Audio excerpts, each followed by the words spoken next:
What's going on? It's Justeeni here, and today we're celebrating 100 subscribers with this new opening video. What do you mean I'm late? Oh, well, here's some important terms you'll need to know. Pause the video if you need to, and let's get right into it.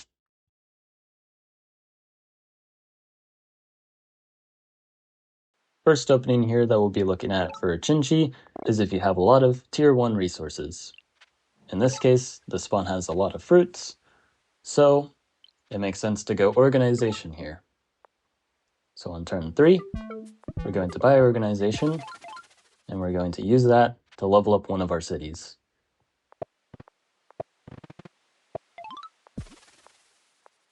Then on turn 4, we can either choose to train 2 warriors, or we can level up a city like I do here. Now let's look at another instance. In this case, we want to go hunting because we have a lot of animals.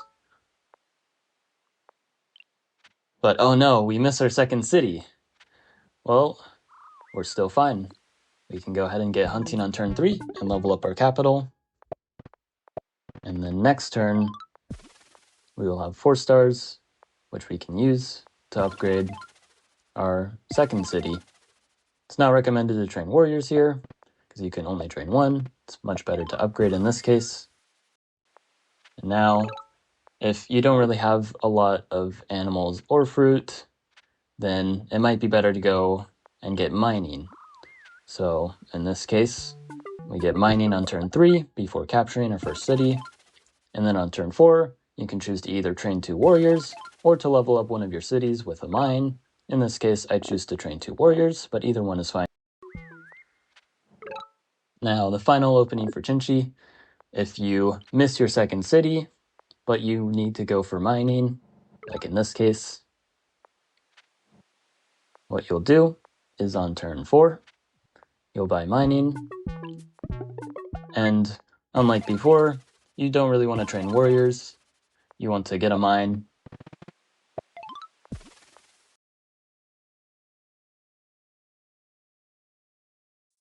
So with Empress, you pretty much always want to level up your capital on turn 0. Not very many exceptions to that, so that's all we'll be looking at. And then we'll train a warrior on turn 1. And with this opening, we'll also train a warrior on turn 2. And for turn 3, our tech that we're going to buy is going to be riding. This opening I like to call turn 0 aggro, or tagro for short. Basically, turn 0 tribes are those tribes that can upgrade their capital on turn 0, and this is an aggressive opening, hence the name. So on turn 4, we can train 2 riders. With this opening, we might not want to go for tagro because we've got some more water here, so it might make sense to play more economical, and we decide to go for hunting here as that helps us develop our north city.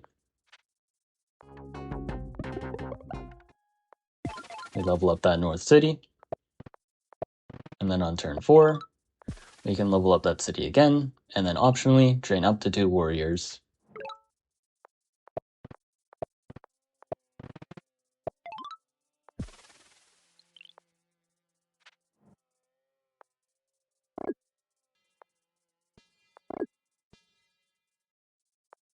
Now, what if you don't find your second city right away with Empress? What do you do then?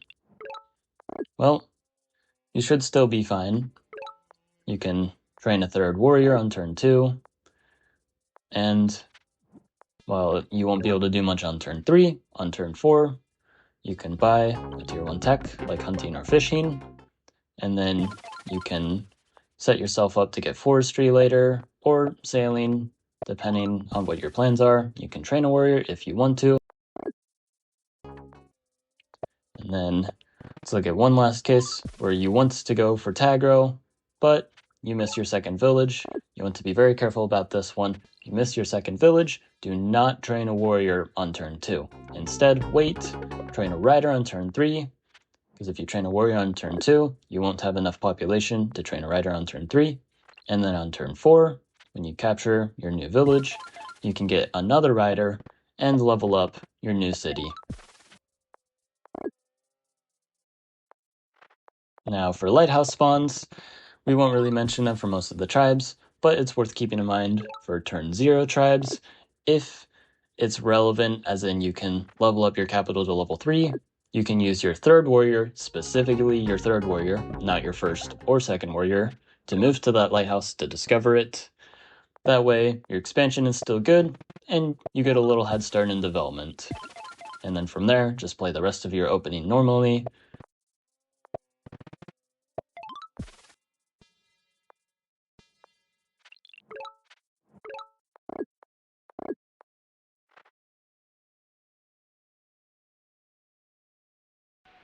So Bardur, another turn 0, looks like Empress, but they've got quite a few different opportunities that Empress doesn't have.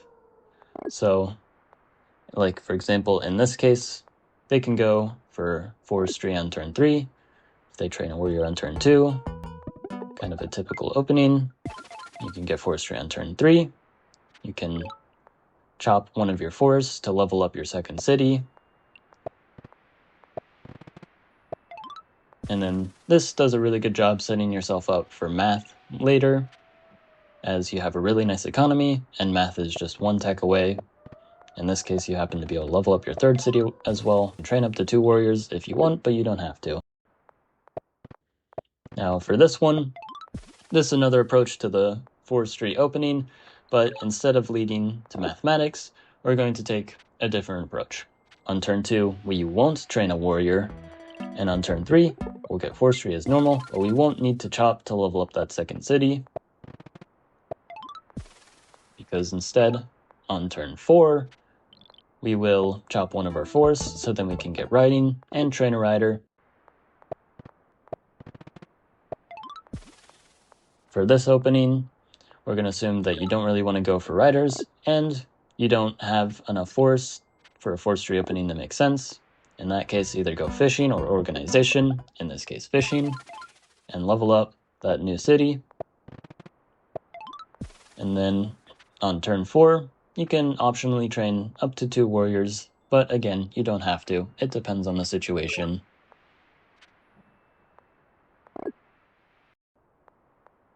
And then this opening is basically just going to be another tag row, but for Bardur. It's worth noting that tag row is not quite as good for Bardur, so I wouldn't recommend doing it all the time. The forestry openings will generally be better, but sometimes the situation arises where it makes sense to play tag row, so it's worth keeping in mind just in case you need to use it.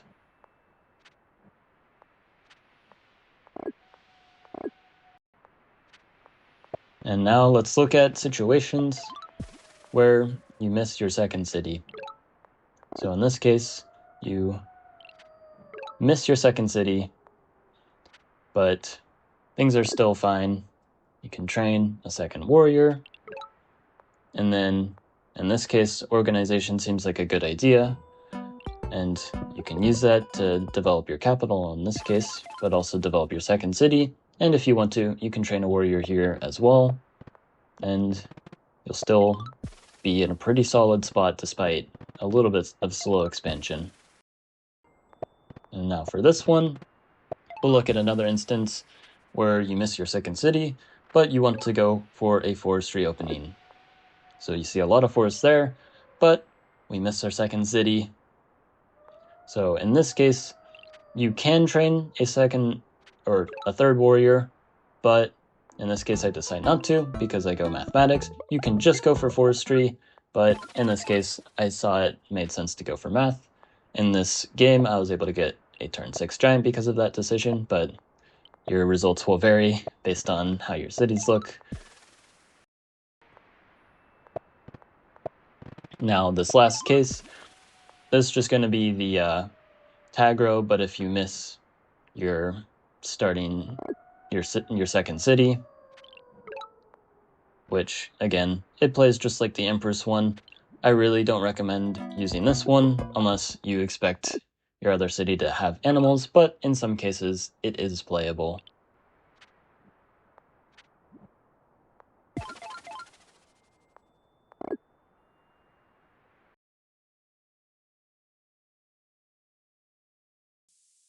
Now for Oumaji, my favorite tribe. On turn 0, you almost always want to train a rider. And then on turn 2, you want to get organization before capturing.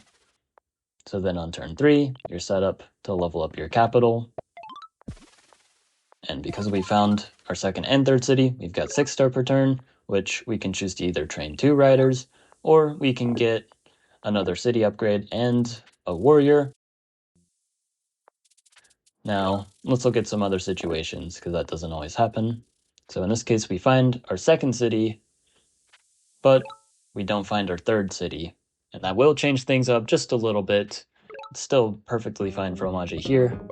So you can get organization before capturing, and then on turn 3, you can level up one of your cities. And the only real difference is that on turn 4, you will only have 5 stars to work with instead of 6, so you cannot go for double rider, but you can still go for 1 rider, or just upgrade another city. Either one works, honestly. And now, let's look at if you miss your second city. So, if you miss your second city, it's definitely still fine to make a rider. You will be a little bit slower to level up, as you'll see, because you don't get that extra star from that turn 2 capture. But you can train a rider and have enough stars to level your city up on turn 4 and still be in a pretty good spot.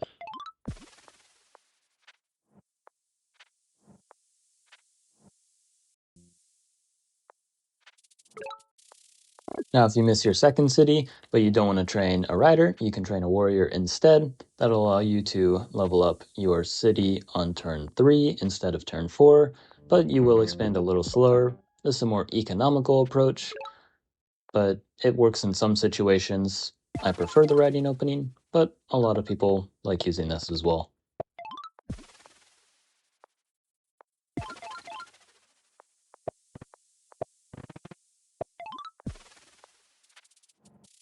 And that's all for part 1. Have a good one.